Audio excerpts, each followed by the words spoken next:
Hello, my name's Steve Bannatyne. I'm a UK-based artist, working mainly with reclaimed timber and acrylic paint. I work in wall relief and sculpture occasionally. Today's date, it's the 11th of August 2025. So I was born in Belfast and I grew up during the Troubles. It was a tough and divided time, and I think that sense of tension and instability, survival, has stayed with me. It's definitely filtered into how I see the world and how I make work. I left home at 16 and studied art and design in Exeter, then graphic design at St Martin's, but I stepped away from the commercial route and took a very different path for a while, finally ending up working within charity setting, running creative projects with people facing barriers and working in a social enterprise, amongst other things. That mixture of experience, being around people on the edge of things, seeing waste and potential of it side by side, it really fed into my work. I'm drawn to surfaces that carry a history, to materials that are overlooked or damaged but still have something to say, and this is all waste material that would be heading towards landfill, and I feel it's got a lot more to say. The fact that I'm using reclaimed timber just comes from necessity. When I was growing up, we didn't have much money, so everything had to be done quite economically, and you had to sort of make things stretch a little bit. But when I'm handling something that's sort of at the end of its sort of useful life, it's quite nice knowing I can use that and turn it into a piece of work and keep it circular. My influences are, in some respects, easy to pin down, others a bit harder. When I first started working with timber, I found Margaret Millis. It's widely known I had a huge influence from her, and how she worked. She passed away, no longer with us, and I only found her after she passed away. So she would collect materials from the beach in Suffolk, where she lived. People bring things round to her, and she had a nice, natural, instinctive way of working with it, and that sort of stuck with me. I'm also influenced, and I have been since I was late teens, by Russian constructivism, Vladimir Tatlin in particular. And obviously I study graphic design, so a lot of very strong graphic element in my work. I occasionally take on design work. I really love graphics. I love typography and colour. Nowadays, my influences are hugely varied. I'm constantly buying art books, secondhand if I can, from charity shops, things like that. I buy a lot of photographic books. I've collected them for a long time. And every sort of Friday or so I'll sit down with my books and I'll go through. I love to sort of read about stories for the artists, to see what their journey took, where their journey took them, their influences, and to really hear about their lives, because, you know, as artists we lead a bit of a tricky life sometimes. We've got to pay our bills, we've got to make work, and it's very hard to get it. But I just believe in variety. I look at everything and anything, and my collection of books is sort of outgrowing my home right now. My main focus at the minute, I have got an open house coming up the first week of September, all the way through every weekend in September this year. I've got a series of work called Fractured Ground that's made entirely from reclaimed plywood, painted with acrylic again. This project is about surface and tension and the relationship between structure and instinctive composition. I'm also working with scale quite a lot, so I make small works, and then the next I'll make a large work. So small work can be 20 centimetres, a large work can be 200 centimetres. Playing with that shift in size has been quite important to me recently, and the main reason I do it is because the waste material I get varies from scale, and my work is driven hugely by what I find. So when I have small offcuts, I need to work with them, and I've got larger offcuts, I work with them, and it keeps me fresh. Sometimes it doesn't work on various scales, so it's kind of nice to have lots of different options. I sort of see my work as small, medium and large, and this show that I'm putting on will have a big range of sizes, but the theme and the colouring and the the textures and the mark making will all be consistent. Biggest challenge of being an artist? Wow. Okay. Well, to be honest, it's to keep going sometimes when you feel invisible. There's a lot of us out there, and we're all sort of scratching away on our canvas, trying to move forward with our practice, and we're all doing it for similar but also quite varied reasons. There's a lot of rejection, a lot of silence out there, and it can chip away at your confidence. So really, that is the challenge, to sort of get up and keep going, and to drive forward with it. The best advice I was given was to sort of to be different as much as you can, and I sort of stick by that. So when I'm feeling flat or I feel like I am invisible, I will just return to that and think, well, maybe it's not my time right now. But that said, I've shown my work 9 times this year. Well, it will be 9 times by the end of September. So once a month on average, I've had my work up in a gallery or a show, which is quite nice. I put a lot of life into my work, a lot of anger and anguish, and on the flip side, there's also a lot of fun and enjoyment and excitement. My work feeds my life, and my life feeds my work. The challenge is it's deeply personal, so when things don't connect, it can feel like you're putting yourself out there and not being heard. It's very, very easy to take it personally with how I work and how I drive myself. But then there's a balance, family and responsibilities, life in general. It's hard to keep that balance, to have creative energy to make work that you actually believe in. Advice I'd give to my younger self, well,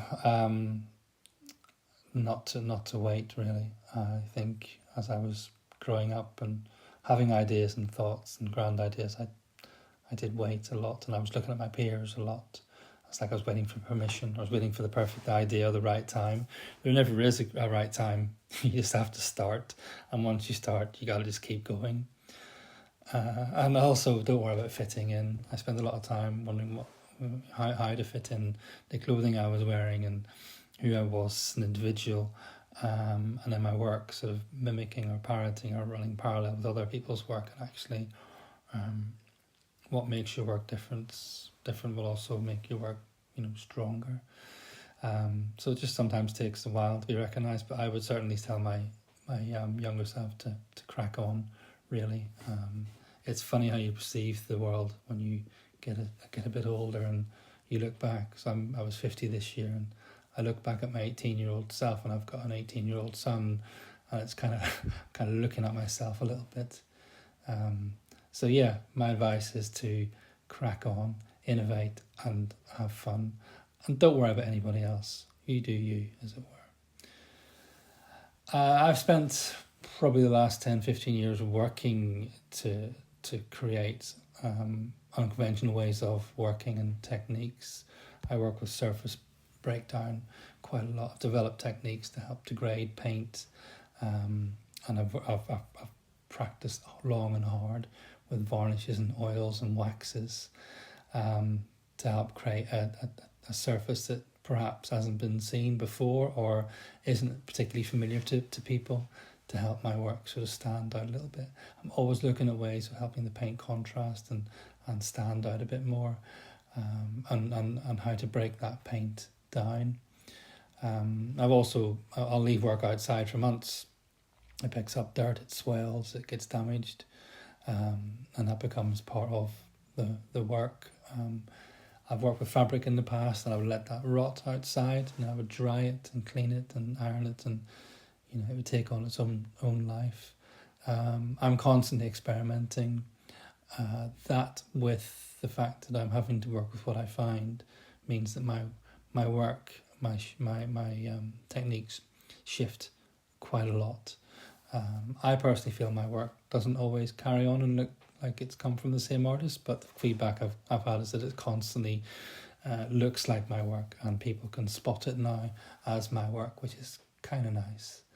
But I use old nails, rust, I burn things. I'm very much interested in how time and wear and damage can become its own visual language. So I work from home. I've got a decent amount of space to work from. I've got a studio in the garden that's now full of work. Some of it is not quite realised or finished, but I listen to music constantly, either through headphones or on speakers, and the type of music will vary depending on my mood.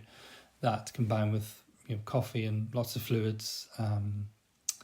I love listening to podcasts, so I listen to a lot of creative podcasts because, again, it's about artists' stories, and these stories can help inform and help you with your decision making sometimes, or just help you with your motivation. If you hear that somebody spent 20 years struggling and all of a sudden they hit a nerve or a vein and something just worked, then podcasts are really great for expanding that knowledge, as it were. And quite often I'll come away with a warm glow, especially if it's somebody that I really enjoy listening to and I enjoy their work. But also it's just nice to have somebody in the studio with you when you're working, those voices.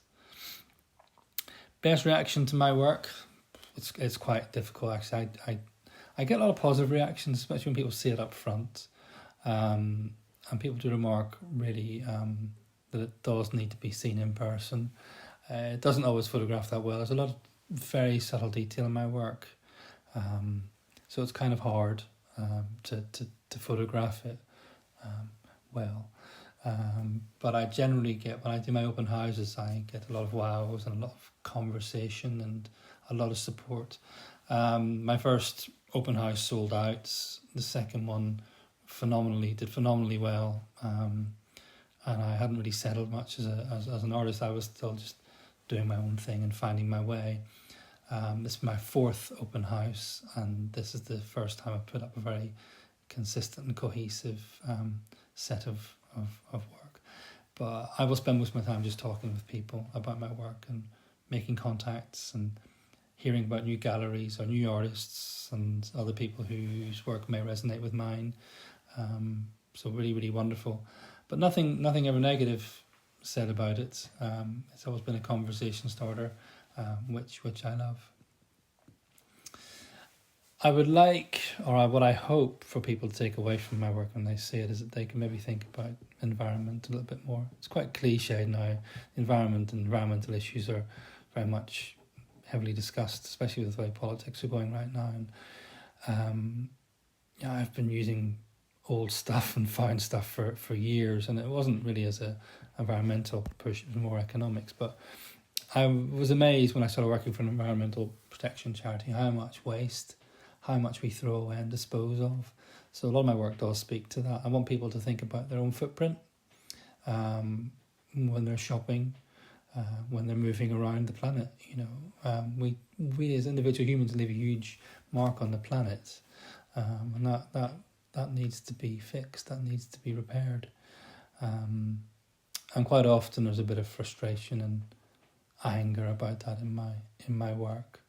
I will go off on tangents when people talk to me about waste and landfill and burning recycling for power generation, or shipping recycling off to China, which then gets sent off to other countries, which then go into a hole in the ground and get burnt. So yeah, I do get quite angry, but I work mainly with waste timber. It's readily available. It's easy to work with, and I just hope my work does make people think about using less and sharing more and finding value in other materials that people might overlook.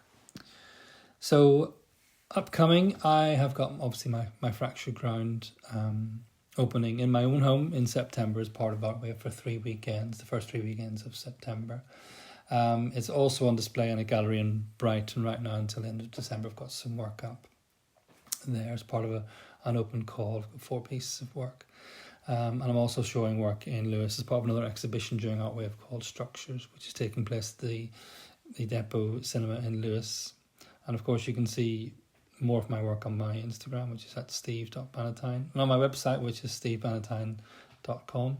I appreciate the listen, and I appreciate the time being given to speak and to share my story.